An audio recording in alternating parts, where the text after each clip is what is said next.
Bismillah. Ustaz, mohon penjelasannya, bagaimana mendidik anak yang saat ini sudah dewasa dan sulit dinasihati karena kita kurang mendidiknya di saat mereka kecil. Bukan kita, Anda, saya tidak ikutan. Ya, saya sudah punya istri, punya anak, mungkin Anda yang tidak tepat.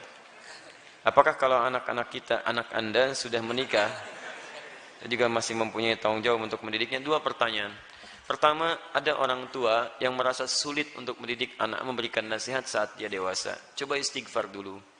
Mungkin selama ini Anda yang kurang perhatian kepada anak. Saya pernah sampaikan kisah Nabi Ibrahim. Bagaimana seorang Ismail alaihissalam yang baru tumbuh usia 4-5 tahun belum balik, melihat bapaknya sedang bekerja atas perintah Allah, bergetar hatinya, tersentuh untuk menolong bapaknya. Walaupun ayahnya nggak minta.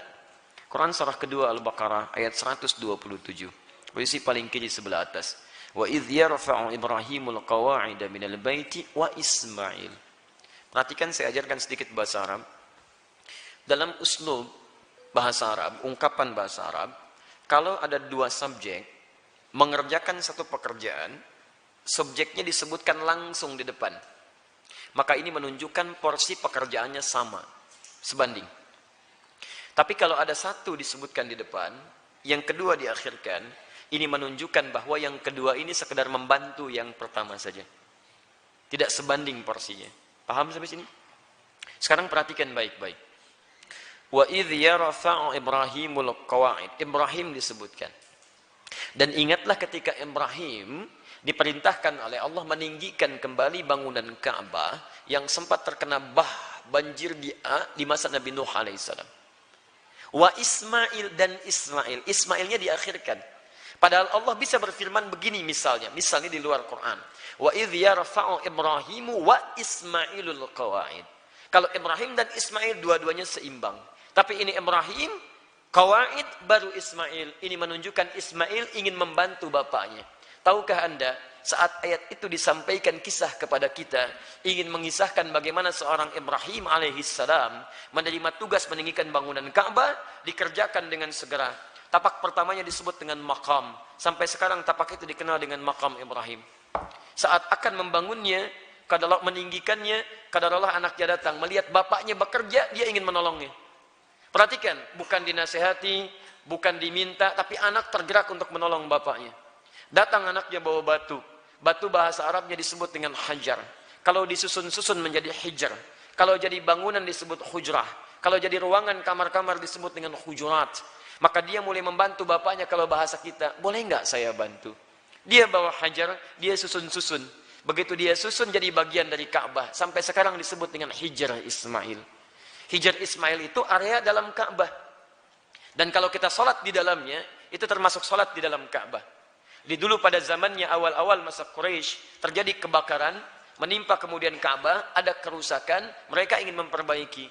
Cuman mereka tidak mau mengumpulkan harta yang tidak jelas. Akhirnya orang jahiliyah berusaha mengumpulkan harta yang paling halal. Tuh, orang jahiliyah bangun Ka'bah aja cari yang paling halal. Anda bisa bayangkan. Jadi mereka kumpulkan dan ternyata nggak cukup. Karena nggak cukup, kemudian area Hijr Ismail ini ya tidak tercukupi untuk kemudian dibangun pada area-area yang tertutup dengan area Ka'bah. Maka dibiarkanlah terbuka, sampai sekarang dipelihara keterbukaan itu, dan hikmahnya adalah Allah memberi kesempatan bagi orang yang ingin sholat di dalam Ka'bah. Bayangkan kalau tidak ada area itu, semua orang ingin semangat masuk, antrian macam-macam, tapi Allah berikan keluangan pada kita dengan area seputaran ini. Paham? Tapi intinya, ada sentuhan dari anak, melihat bapak bekerja, dia ingin membantu. Kisah keduanya, dahsyat lebih dahsyat. Quran surah 37 ayat 102. Begitu dia mulai dewasa, falamma balagha ma'ahu sa'ya, sudah mulai nalarnya matang, apa yang terjadi? Bapaknya melihat dalam mimpi, inni ara fil manami anni adbahuka. Papa lihat nak, dalam mimpi papa menyembelih kamu. Fanzur madza tara. Ini kisahnya. Berbagi bapak dengan anak. Lihat, berbagi tukar, bagi fikiran. Bagaimana pendapat Ananda? Pendapat Ananda bagus, garis bawahi. Bagaimana pendapat Ananda? Anda tahu bahwa mimpi Nabi dan Rasul itu pasti wahyu. Dan kalau sifatnya wahyu harus segera dilakukan. Ibrahim bisa mengatakan begini, nah siap-siap ya, kemana Pak? Sembelih. Masya Allah. Mudah. Tapi kenapa tidak dikerjakan? Ada hikmah di situ. Nanti saya di belakang saya sampaikan hikmahnya. Yang paling menarik, apa jawaban anak? Anaknya bukan protes, bukan marah, tapi meyakinkan dan menguatkan ayahandanya. Lihat kalimatnya, ya abati, panggilannya abati. Ketika anak dipanggil bunai dengan panggilan sayang, maka anak membalas dengan kalimat abati. Saya pernah sampaikan, ada abi, ada buya, ada abati, itu beda. Kalau abi itu panggilan hormat. Kalau buya, panggilan sayang. Bisa sayang kepada ayah secara biologis, atau sayang kepada ilmu yang dimiliki seseorang. Saya memanggil Buya Hamka rahimahullah. Beliau bukan ayah saya, tapi saya menyayangi keilmuan yang melekat pada beliau. Paham? Kalau Anda ingin menggabungkan antara abi dengan Buya, maka gabungannya disebut dengan abati. Itu panggilan hormat dan sayang. Bapak mengambil sayang, memanggil sayang ke anak, anak membalas, lihat kalimatnya, ya abati, pa, demi sayang dan hormat nanda pada papa, if'al ma tu'mar, kerjakan sekarang yang diperintahkan. Satajiduni insyaallah minas sabirin. Ayah pasti dapati saya seorang yang sabar. Teman-teman sekalian, maaf ya, kebanyakan orang taunya cuma diganti dengan sembelihan yang besar. Sampai ayat 109 di surah As-Saffat, surah 37 itu. Tidak banyak orang tahu ada peristiwa yang begitu menyentuh di balik proses penyembelihan itu. Sehingga diganti dengan kibas yang luar biasa itu. Buka kitabnya Al-Akhlaq lil Banin, karya Ustaz Omar Ahmad Baraja, jilid yang kedua, warnanya biru, halaman 25, posisi paling kanan di sebelah bawah. Teman-teman sekalian, ada 3 peristiwa besar terjadi saat akan disembelih itu. Ketika Ismail mulai diikat, ikatan mulai terasa longgar. Kata Ismail, duhai ayahanda, tolong kencangkan ikatan ini, supaya nanti saat saya akan disembelih, tidak merontak saya, dan tidak membuat ayah iba, dan tidak jadi menyembelih saya. Lihat. Supaya ayahnya sempurna menyempurnakan tugas. Kedua, duhai ayahanda, mohon tajamkan pisau itu. Tajamkan. Yang dengan pisau yang tajam akan mempercepat proses penyembelihan itu dan mengurangi sakit yang saya rasakan. 2 hal ini menjadi sunnah sampai sekarang. Dengan ikatan yang baik, dengan tajamnya pisau kurban saat ini menjadi sunnah. 2 itu dikerjakan. 3, ini yang hebat. Ternyata beliau sudah melipat pakaiannya, pakaian luarnya. Lihat beliau katakan, duhai ayahanda, mohon titip pakaian ini kepada satu-satunya ibunda yang sangat saya sayangi. Sampaikan salamku kepadanya. Ismail alaihissalam. Ketika itu dikerjakan, tiba-tiba turun kemudian wahyu. Qad saddaqta ru'ya. Engkau telah benarkan mimpi itu. Maka tidak ada korban pada saat itu. Yang ada korban. Korban diganti jadi korban. Korban dari kata koruba, artinya dekat. Ditambah alif nun, korban yang sangat dekat kepada Allah subhanahu wa ta'ala. Mereka berdua saking dekatnya dengan Allah, mimpi saja diamalkan. Ada orang yang pengen dekat dengan Allah, di dunia nyata diperintahkan, gak dikerjakan. Orang mimpi dikerjakan. Ini mendengar adzan dipanggil sholat, gak datang-datang. Cita-cita surga Firdaus bersama Nabi tanpa hisab. Terlaluan itu kan. Nah teman-teman yang paling menarik, kenapa Ismail punya rasa demikian dalam pada papanya? Lihat. Nabi Ibrahim ketika kemudian Ismail dilahirkan, kemudian turun wahyu supaya dipisahkan dengan ayahandanya, ibu, anak, ayah, pisah. Kemana? Beliau di Palestina, anak di Mekah dengan ibunya. Quran surah 14 ayat 37. Biwadin ghairi dzi zar'in 'inda baitikal muharram. Ditinggalkan di satu tempat yang tandus tumbuhan gak ada. Lihat baik-baik ya. Saya percepat langsung. Ini Ismail dengan ibundanya, ini Ibrahim.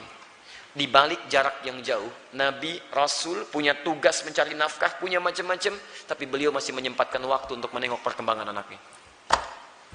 Tengok siapa yang merawatnya, bagaimana pertumbuhannya, bagaimana asinya, bagaimana pertumbuhan kampungnya. Dari Palestina ke Mekah, itu kalau pakai bis, 1 hari 2 malam.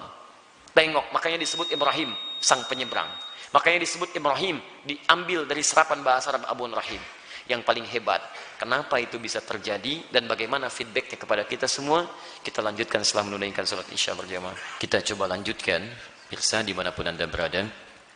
Kesulitan nasihat yang diterima oleh anak terkadang bukan karena anak itu tidak mau mendengar nasihat orang tuanya, tapi seringkali diakibatkan karena orang tua tidak memiliki perhatian yang cukup kepada anak sebelumnya. Perhatikanlah bagaimana Nabi Ibrahim, seorang nabi, seorang rasul, seorang ayah yang dengan segala kesibukannya itu masih memberikan waktu yang luang untuk bermain, mengamati dan hadir dalam keadaan dan permainan anak-anaknya. Sehingga apa yang terjadi, walaupun tinggal beliau di Palestina, anaknya berada di Mekah, itu masih tetap bisa mengontrol, Pak. Beliau melihat bagaimana lingkungannya, perkembangan dia, mainnya, tentang asiknya, tentang kisahnya. Sehingga ketika orang tua hadir dalam dunia anak, anak tidak merasa kehilangan dengannya. Itu yang dimaksudkan di Quran surah ke-31 ayat 13 sampai ayat 19 itu. Ada 4 pendidikan dini yang harus ditanamkan pada anak sejak awal, sehingga anak itu akan mudah nanti mendekat kepada Allah, dekat dengan orang tua, dan bergaul balik dengan lingkungannya. Ayat 13-nya pengajaran tentang tauhid, ayat 14 sampai 15 mengajarkan tentang bagaimana pendekatan anak dengan kedua orang tuanya. Ayat selanjutnya mengajarkan tentang bagaimana pendidikan sholat ditanamkan sejak dini. Dan yang keempat tentang akhlak, supaya dia dekat dengan lingkungannya. Nah ini kadang-kadang yang kita lupa. Mohon maaf, kita itu bukan nabi, rasul juga bukan. Surganya tidak sedekat Nabi Ibrahim. Maaf, gelar kita bukan Khalilullah, bukan Abul Anbiya. Sesibuk apa sih? Kadang-kadang pekerjaan berangkat gelap, pulang gelap, anak tidak bisa terlihat dengan baik. Ini barangkali yang menyebabkan anak-anak kadang ingin mencari perhatian. Bukan karena nakal, tapi mungkin karena orang tuanya tidak hadir dalam dunianya. Yang jadi persoalan. Saya mohon Bapak Ibu sekalian, kita sudah punya pengalaman yang sama. Ya, setiap Anda pulang ke rumah, anak kan tidak akan menyebut dengan profesi Anda. Anda jadi direktur di kantor, tapi di rumah anak Anda itu mengharapkan ayah, bukan direktur. Pernah Anda pulang disambut oleh anak, Pak Direktur, Masya Allah, hebat kalau begitu Anda. Saya selama ini pulang ke rumah, anak kami masih kecil-kecil. Sejak dia usia 3 tahun, anak yang pertama, itu menanti depan rumah. Gak pernah saya pulang sampai ke rumah dibuka, sampai hari ini dengan adiknya. Kalau menyambut kami, datang dia berdua, tidak pernah memanggil sampai hari ini. Ustadz, tidak. Ternyata mereka menunggu ayahnya gitu. Satu kejadian, karena tahu saya sering kali pulang malam, dia siangnya tidur. Banyak dia tidur, supaya tunggu malam saya datang.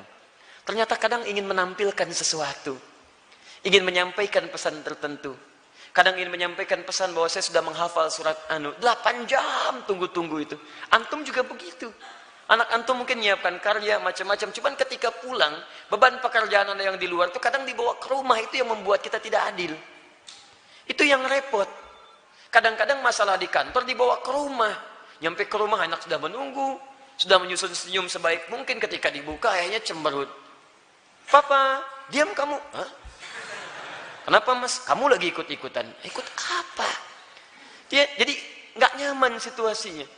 Begitu saya datang tiba-tiba, Buya, main bola yuk. Main bola tuh. Main kita apa malam? Itu yang menarik. Sampai besoknya diceritakan sama bundanya, Buya itu capek kak, tunggu dulu ya. Pijitin dulu, bobok sebentar, baru main. Besoknya ditunggu, Masya Allah, di depan pintu. Buya, capek ya? Masya Allah. Ayo sini bobok, kakak pijitin. Pijitin pak. Bobok dulu, bobok merem, katanya merem. Begitu merem kita, baru semenit. Ya bangun, main bola yuk. Masya Allah. Tapi itu tuh susah didapatkan lagi ketika dia dewasa. Jadi kalau Anda nggak dapat sekarang, besok Anda tidak akan bisa meraihnya. Karena itulah orang tua seperti Ibrahim alaihissalam memberikan perhatian yang dalam. Anak itu punya rasa. Jangankan mendengar nasihat bapak ibu, ya nyawa saja mau diserahkan kok. Bapak cuma mimpi melihat kamu begini. Kak, kerjakan sekarang pak. Coba antum tes pulang dari sini. Bapak tadi ikut kajian Quran Sunnah Solution. Wah, dapat gambaran. Nyembelih kamu. Bagaimana pendapat kamu? Wah, sesat pak itu. Jangan ikuti lagi. Repot gitu kan. Jadi yang pertama itu demikian. Pertama kita koreksi dulu. Yang kedua kita mendekat kepada Allah, berdoa, ya Allah, tidak engkau titipkan anak itu kepada ibunda yang lain kecuali pada hamba, ya Allah. Berikan kekuatan. Hamba yakin engkau tidak pernah memberikan ujian kecuali kepada yang sanggup menjalaninya. Sentuh hatinya ya Rabb. Sentuh hatinya ya Rabb.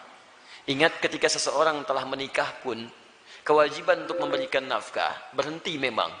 Tapi mohon maaf, perhatian itu kan tidak terputus. Anda masih berhak memperhatikan, memberikan arahan dan sebagainya. Karena itu, jangan putus dalam memberikan nasihat, sampaikan dengan cara yang terbaik. Kalau tidak pakai bahasa akal, gunakan bahasa hati. Setidaknya jadikan dia teman dalam kehidupan. Insya Allah dengan kalimat yang menyentuh, lama-lama dia akan tersadar. Jadi buka dengan doa, setelah itu ajak untuk berbicara dengan bahasa hati. Nah, mama bersyukur kamu sekarang sudah tumbuh dewasa, cukup pintar, teman kamu banyak. Dulu saat kamu dikandung, masuklah ke situ. Besar harapan mama terhadap kamu. Tiap malam mama bermohon kepada Allah mengalirkan air mata, supaya kita itu bisa sama-sama duduk, sama-sama tersenyum, kita bisa bahagia. Saat kamu berada dalam sekian bulan, harapan itu semakin tinggi. Ayah menambah peluk keringatnya supaya kamu bahagia. Kami berdoa supaya kamu tidak seperti kami, makannya mungkin terbatas dan sebagainya. Pelan-pelan sampai sudah masuk ke dalam jiwanya, baru antum sampaikan nasihat-nasihat kebaikan. Insya Allah pelan-pelan di situ akan hadir kebaikan-kebaikan. Demi Allah saya katakan, sepanjang menjadi orang tua akan ada satu chemistry yang terbangun antara dua hati yang satu sama lain akan saling tersentuh di situ. Semoga Allah